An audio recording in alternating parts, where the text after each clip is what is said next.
Hello, welcome back to the Vortex of a Spiritual Barbie. I'm recording on video and also on podcast, on my podcast, so that's why that's the introduction. But yeah, so I hope you can hear me well. I have my speaker clip thingy here. It looks so cute and love the matching pink. If you're on podcast and you're wondering what I'm talking about, you can, if you're curious, you can just hop onto my YouTube, link in the show notes, and you will find my YouTube, and you can watch the video if you want to, but it will also be in a podcast basically.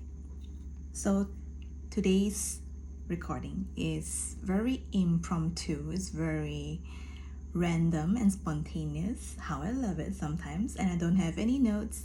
I only have this download that I got after I wrapped up my dinner is open your heart. So opening my heart has been a really expansive journey for me this year. Especially there were so many times where I thought that my heart cannot take it, I cannot handle this vulnerability, I cannot handle all of these heart activations in my heart chakra. And wow, and if you're watching video, you can see that my drink here is green. There's matcha in it and passion fruit. I just quickly made it with a bit of monk fruit sweetener. It's so good. So anyway, and I want to share with you the gist of it. So the download that I got is to share not only my experiences, but also a really loving and gentle reminder of why is it important to open your heart as best as you can, not asking you to open everything right away, because that would most likely, for most of us who still carry trauma and wounds in our bodies, opening our hearts immediately can be really stressful as well. So what is opening your heart, right? Open your heart. I'm saying 11:11.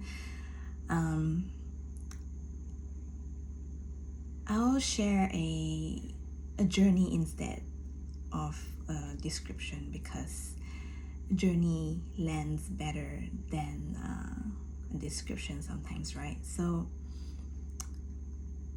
I came from a childhood and young adulthood that comes from a place where my heart was very closed.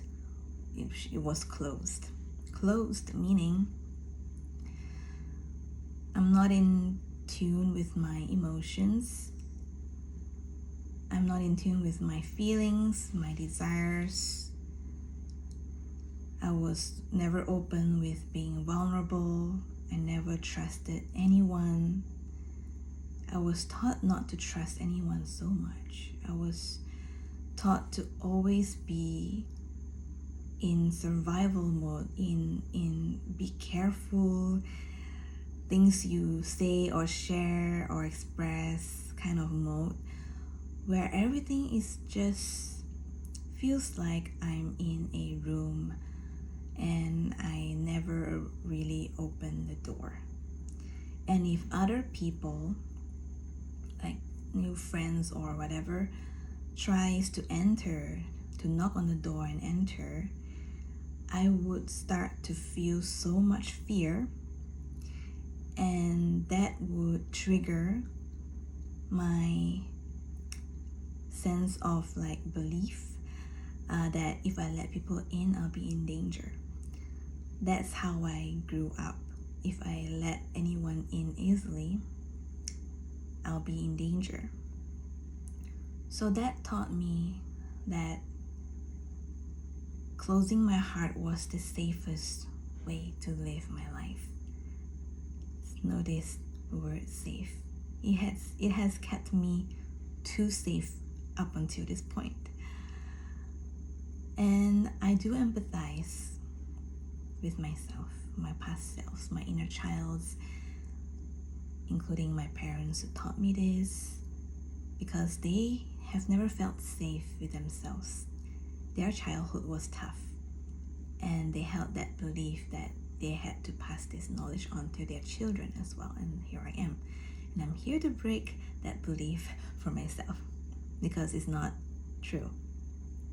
So how did this impacted me in my life? By closing my heart. I'm just closing my eyes because it helps me to get more in tune with my inner guidance and channeling. So the first thing that I remembered was how it impacted me is the quality of my relationships, especially the intimate ones. Can be a best friendship or some guys, a few guys that I had feelings for, and even my exes. It impacted those, and because I've closed my heart unconsciously, because I didn't know I was closing my heart, it was such a norm for me that I never knew how to really open my heart. I had trust issues deep down that I never knew I still had in me. So one of the earliest occurrence that happened in my childhood that further proves this belief that if I open my heart, I'll get hurt and abandoned and used, is it was in my primary school. That's one of the earliest ones that I recall, where I love and enjoy being around this friend, and she was, on a surface level, she was so nice. She's so nice, so bubbly and kind, and one day she was telling me that she'll give me a bunch of free pencil cases, the cute ones. It was on trend at the time. I forgot what is it like, but it was a cute thing. I think it was pencil cases with animal heads on it. It was so cute, and I was so eager to have them. And she was like, oh, if you lend me this money, then I will give it to you, like 10 of it. And then the next time she would tell me that, oh, I will give you another 10 if you lend me this money, or something like that. So of course it did not end well. I did not get those 20 pieces of pencil cases. I was sad, and of course naturally that further proves that belief that if I open my heart, if I share my world, my love with other people too much, I'll get used, I'll get manipulated. So that's one of the earliest one that I could think of. And other things like having emotional investment heavily on a friend or a person that I had feelings for. I was so invested in them emotionally, and how does closing my heart showed up in those times is that whenever I feel like something is not right, or I feel upset about something they said or do, I just that conference something, sorry that whenever they did something that upset me or something that I don't like or uncomfortable, I would just shrug it off and just tell myself that no, it's fine, they're just being themselves. Oh, it's fine, my voice doesn't matter, my opinion doesn't matter. I don't want to trouble other people by expressing my problems, my feelings, whatever. Now that taught me a lot of things, like I was dependent, codependent, and what you call that, anxious attachment style in relationships. That will be a story for another day. But what happened in those relationships, whether it's with my exes or like friendships with my past besties, I remember two of them where I used to be so close to them. We're like sisters, we get along so well, we are always laughing, we're always having fun. It's just so fun and I love them. For some reason they just left one day and I didn't know what I did wrong. And what all of these experiences manifested in me is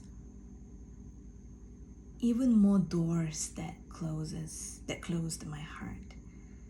I've already had a closed heart growing up, and these so-called failed relationships, so-called, okay, no such thing as fail, but to my inner child, they were failed relationships. I can't speak well today, pardon me. That further closed my heart. Just thinking about it makes me emotional. Yes, so, and when I enter college, especially when I changed course. I was in illustration, but eventually I left and I changed to multimedia design. I remember when I first entered one of the early classes of my new course. For some reason, my heart was even more closed at the time. I was so settled on not wanting to make any friends, not wanting to speak up. I'm just gonna be here, learn, do my work, do what I need to do. That's it.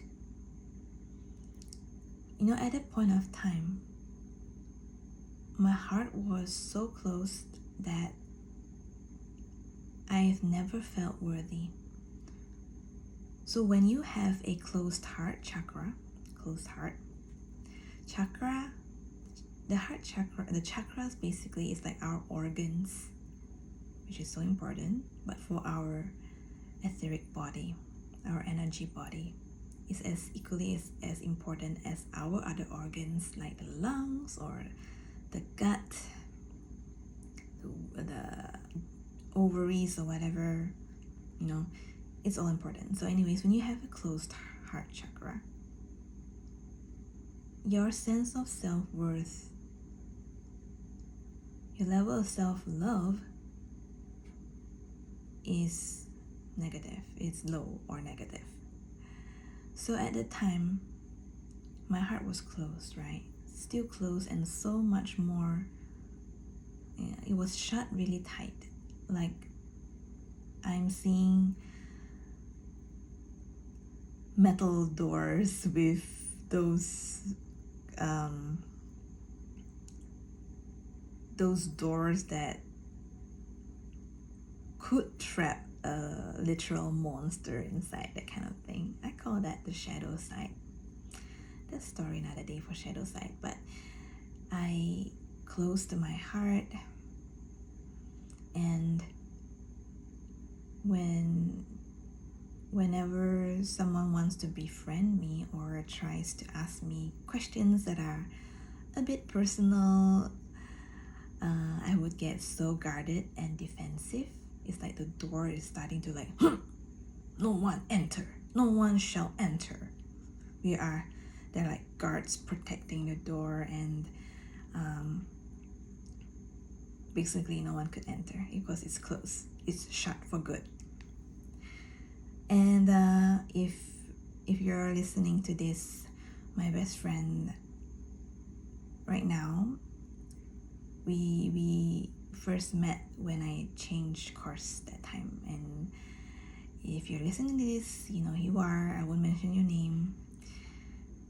She was the only soul that approached me at the time, right, repeatedly. And I was so baffled, like, what's so interesting about me that made you want to continuously to like, at the time I wasn't in the right state, right? I was unhappy, feeling unloved, hopeless in life. So whatever I'm describing now is already in the past. I no longer feel that way. So back then I felt so bothered and quite annoying at times. I was so bothered. It's like, leave me alone. Okay, again, don't take this seriously. This is all in the past. But for some reason, I just let it happen. I allowed her in. Because while she was repeatedly coming into my life, she was not forceful. She's a really loving person, really gentle, really kind, understanding, mature, really soft person. So, and of course, through our friendship, I've learned a lot. Definitely, she was sent. I just got this download. She was sent to me to help me open my heart. I just felt something in my heart right now. Sorry, give me a moment. She was sent to me to help me open my heart.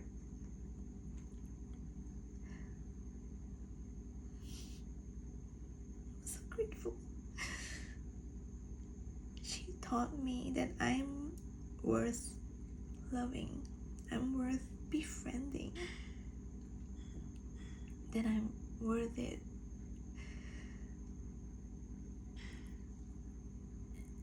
And guys, when you are feeling that you want to, cry, you're feeling emotional, that's one of a sure sign that your heart is opening or trying to open. So I invite you to let it open. Even if it's just a little bit. Your heart wants to connect to other people. Your heart wants to connect with you.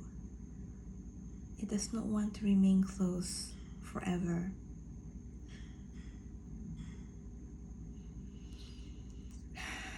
Your heart wants to connect all parts of you. Your inner child, your inner teenager, your inner young adult. I consider all of our inner childs as past versions of ourselves. And each of our inner childs have their own experiences, journey, learning curves, personalities, interests, but their core remains the same. And the connection between all of ourselves are so important if we want to live a harmonious, thriving, unfuckwithable life. The life of our dreams needs us to be in tune with ourselves. Because when we abandon ourselves, aka close our hearts, we're not able to connect with our dream life because we are disconnected from ourselves. So there are people who so-called living their dream life, but they are not happy, right? They have probably reached that stage. True, I'm not sure how to put this into words. In my mind, it's just saying the ego way, not the heart-centered way. So just imagine successful people that is all about the greedy stuff, manipulation, corruption, they are at the top because they went up there through the ego way, not the heart-centered way. And I know you're listening to this, you're watching this right now, you're a heart-centered person.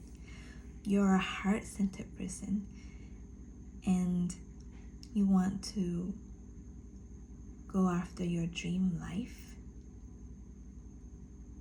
with your heart. Because when you're in your heart,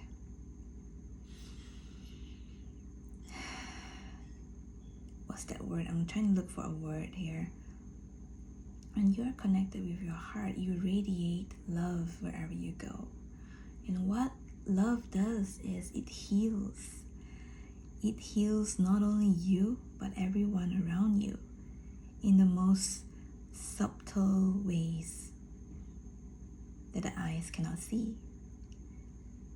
But if you pay attention, you will see it. And it can come from very unexpected scenarios, like love, embodying your light, being heart-centered can trigger a lot of people. And it's a good thing.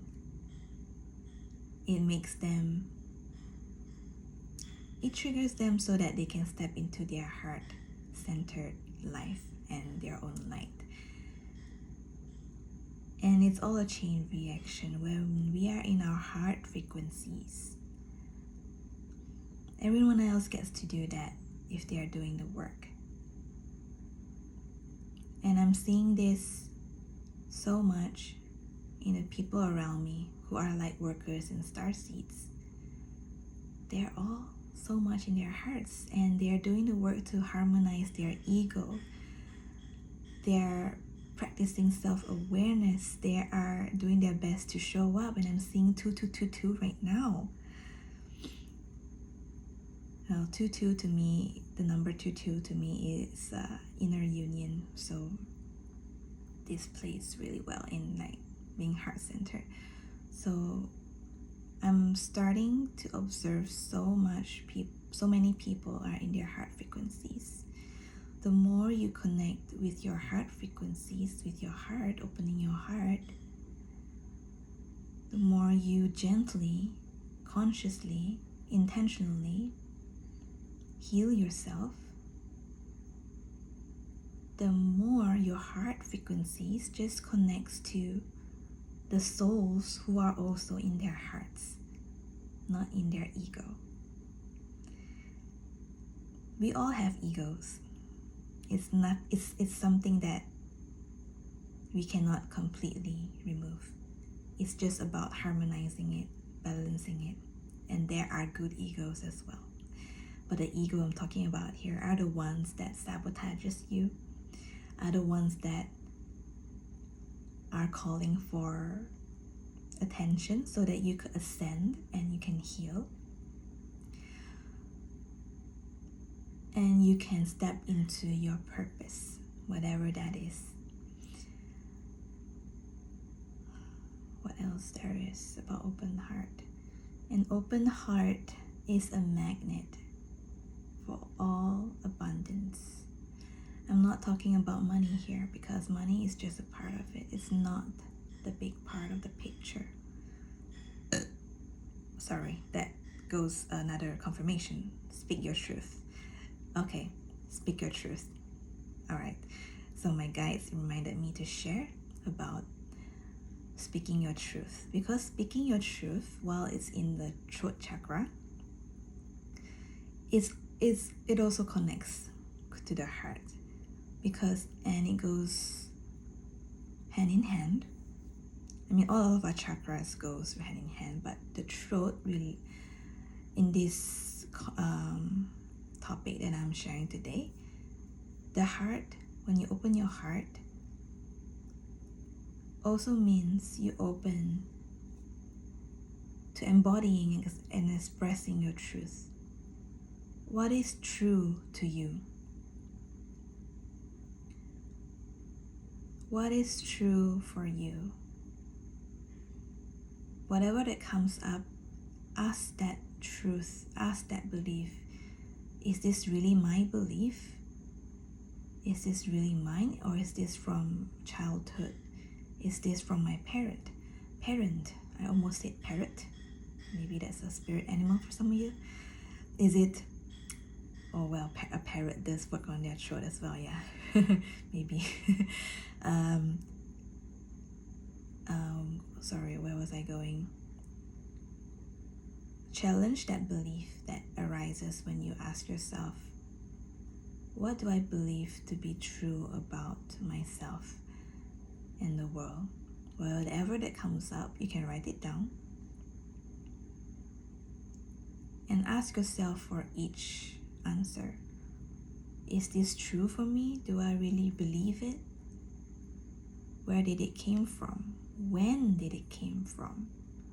Most of the time it's from our childhood, but I also believe a lot of these limiting beliefs that close our hearts also come from any phases of our life. Teenage years, young adult years, even from a month ago. Yes, because it takes about 21 days to 30 days to form a habit, right? Sometimes a few months. And a belief is the same. When you change a belief, when you reframe, when you express and say out affirmations to rewire your subconscious, you have to do it for at least a month or a few months at least to really start to feel that belief in your whole body, to really feel it flowing through you. Of course, when you practice reframing, you gotta practice to really feel that affirmation, that new belief in your whole body, in your whole chakra. That's a story for another day. But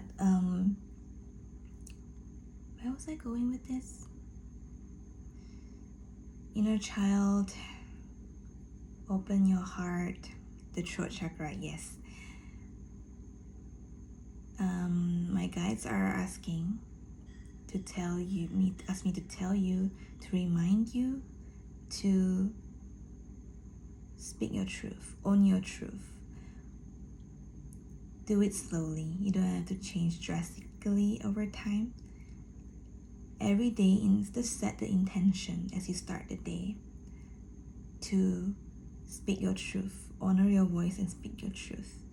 If you're not comfortable, if you need to set a boundary, do it with love and respect for yourself. Hold your ground, stay in your light. And what that does, I noticed in myself at least, the more I speak my truth, the more I can feel my heart starts to activate.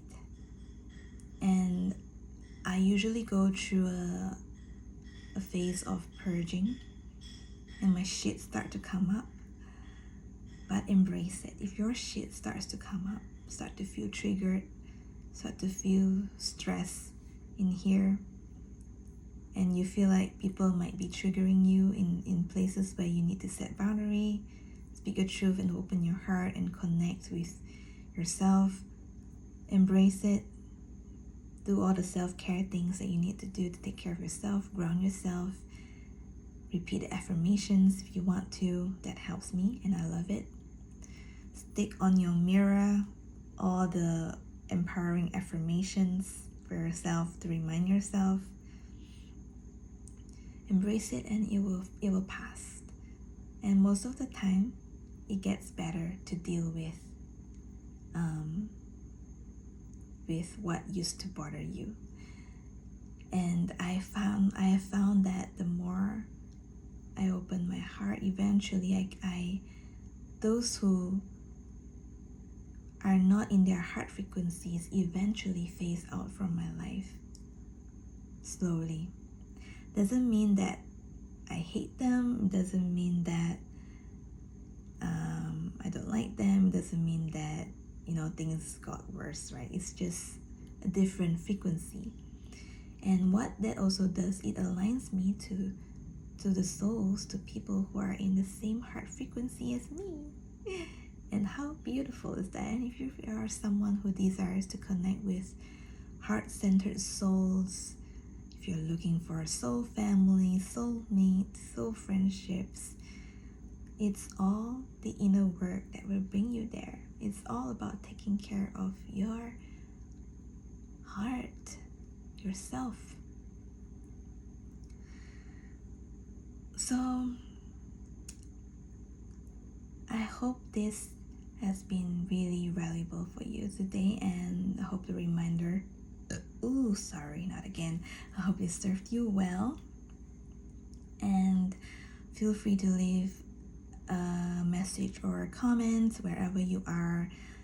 If you're on Instagram, my handle is at I'm Christine Ong. I am Christine Ong. And on YouTube is the same as well.